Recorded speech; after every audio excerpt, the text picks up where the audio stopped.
Espero que anden muy bien. Seguimos aprendiendo astrología y analizando los aspectos astrológicos en nuestra carta natal y por tránsitos. Y como para ir variando un poco, después volveremos a los aspectos del Sol, pero ahora vamos a ir con la Luna. En principio, la conjunción Sol-Luna ya está subida en mi canal de YouTube y ahora vamos a ver qué sucede cuando la Luna en tránsito se posa sobre nuestra Luna natal o también ese aspecto sucede en la revolución solar. Y sabemos que la Luna es realmente uno de los puntos más profundos de la carta porque tiene que ver con aquello que está afectivizado. Yo siempre recomiendo para ver la Luna, y vamos a grabar algo, ¿no?, específico de Eugenio Caruti, pero él es un autor que profundiza muchísimo sobre lo que significan algunas posiciones. Entonces su libro Los Ascendentes, parte 1 y parte 2, y el libro de las lunas, los recomiendo muchísimo. Después los tomaremos para hacer un video para cada luna, ¿no? Pero en principio podemos pensar que cuando nosotros nacemos estamos en un estado de tremenda vulnerabilidad, no somos conscientes de nosotros mismos, o por lo menos eso podemos pensar porque creo que nadie se acuerda del instante en el que nació, pero uno nace al mundo totalmente desprovisto de todo y somos uno de los pocos animales que depende exclusivamente del cuidado y de la nutrición de un cuidador. Y en este caso hablo de esto porque la luna tiene mucho que ver con lo que decimos que significa la madre, las emociones. En cuanto a función, es la función de nutrir, proteger, cuidar, si tenemos que elegir 3 palabras. Entonces, ¿cómo nutre, protege o cuida una luna en Tauro, una luna en Leo, una luna en Aries? Va a ser bien distinto. También la luna está asociada a las reacciones, ¿no?, emocionales, o cuando, por ejemplo,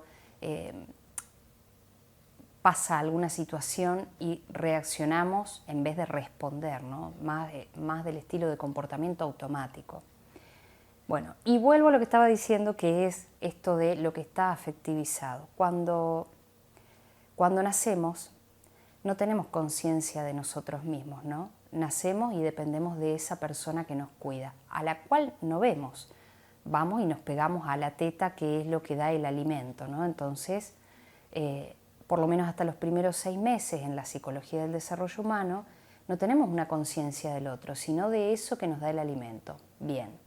Y luego, después de los 6 meses, que esto lo explica muy bien Liz Green en su libro Los Luminares, tenemos una conciencia de que esa teta está pegada a una persona que es quien nos alimenta, ¿no?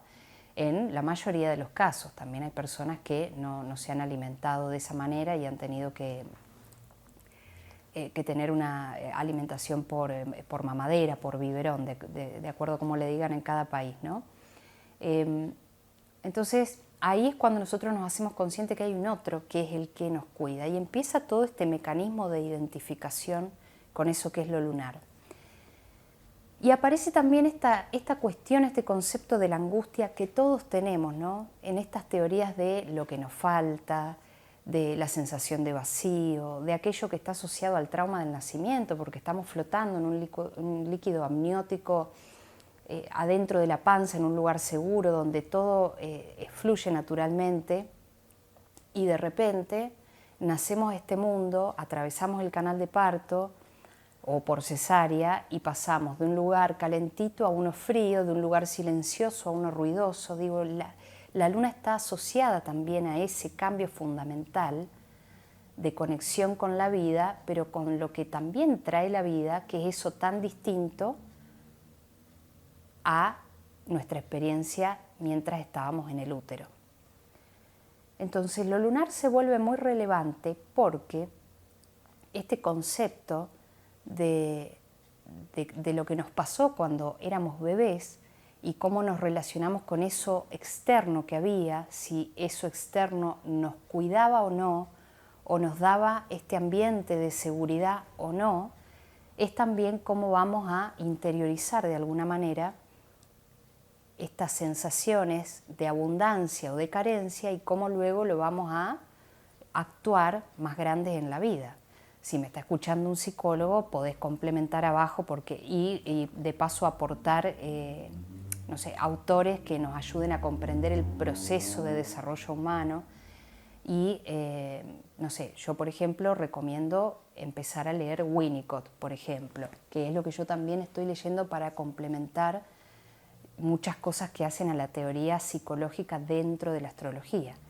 Pero para que tengas una idea fundamental, ¿por qué decimos que la luna se asocia a lo maternal, a nutrir, a cuidar? Porque está asociado con esta primera experiencia de cómo vivimos esos primeros meses y si tuvimos o no tuvimos determinadas cuestiones afuera que nos hicieron o no sentir seguros o cuidados, y que luego eso va a tener mucho que ver con cómo lo reproducimos en nuestras relaciones, que es cómo actúa esta función lunar para afuera y con otros, ¿no? Entonces, importantísimo saber en qué signo tenés la luna, en qué casa está esa luna y qué aspectos tiene la luna. Y cuando la luna en tránsito toca nuestra luna natal, estamos hablando de la revolución lunar. Entonces, la revolución lunar se produce todos los meses y podemos pensarlo muy fácil. Si el Sol tarda un año en dar la vuelta y tenemos nuestra revolución solar, la luna tarda aproximadamente un mes, 28, 29 días, en dar esta vuelta y llegar al mismo lugar que estaba cuando vos naciste, en determinado signo, en determinado grado, en determinada casa. Entonces estamos hablando en general de nuevos comienzos, ¿no? Como en una revolución, y algo que se siembra, algo que comienza y que podemos asociar al resto de los factores que hay en nuestra carta que muestran cosas para ver, ¿no? Los efectos de la revolución lunar cubren en general todo el mes, y la luna es un planeta muy rápido. Un planeta, una luminaria, es muy rápido y es un gran activador en la astrología. Así que si además vos tenés cerca de tu luna o la luna aspectando a otro planeta, la revolución lunar, o sea, todos los meses vamos a tener algo que recordar o que volver a ver de nuestra propia carta. Más los planetas que también estén en tránsito en el mes que estemos analizando.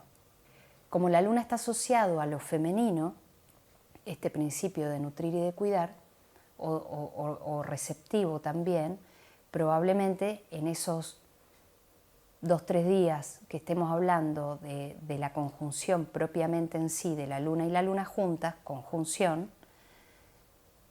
seguramente pueda aparecer alguna mujer o figura asociada al rol femenino que traiga a lo mejor alguna oportunidad, o que ese contacto con lo femenino en un grupo, a lo mejor un círculo de mujeres, un grupo de amigas, o ir a visitar a nuestra madre, a nuestra abuela, a una hermana, pueda suceder o lo podamos estar pensando. También en este momento del mes, cuando la luna se une con la luna, podemos estar un poquito más sensibles o también más claros en cuanto a una parte de nuestra estructura emotiva, por decirlo de alguna forma. Pero sin dudas cuando hablamos de luna hablamos de familia, hablamos de comida, hablamos de sentimientos, tal vez también de cambios de humor o de una mirada retrospectiva, bien a lo canceriano, que es el signo que rige la luna, de a lo mejor del mes que pasó antes de tener esta revolución lunar, o de cómo son nuestros vínculos y estemos pensando en cosas por el estilo, ¿no? Así que bueno, espero que te sea de utilidad, y con este video de la luna, conjunción luna, empezamos la serie de las conjunciones de la luna con otros planetas. Mi nombre es Dani Bontempo, no te olvides de suscribirte a mi canal y nos seguimos viendo para aprender astrología, que básicamente sería aprender sobre nosotros mismos y cómo funcionamos internamente y en sociedad.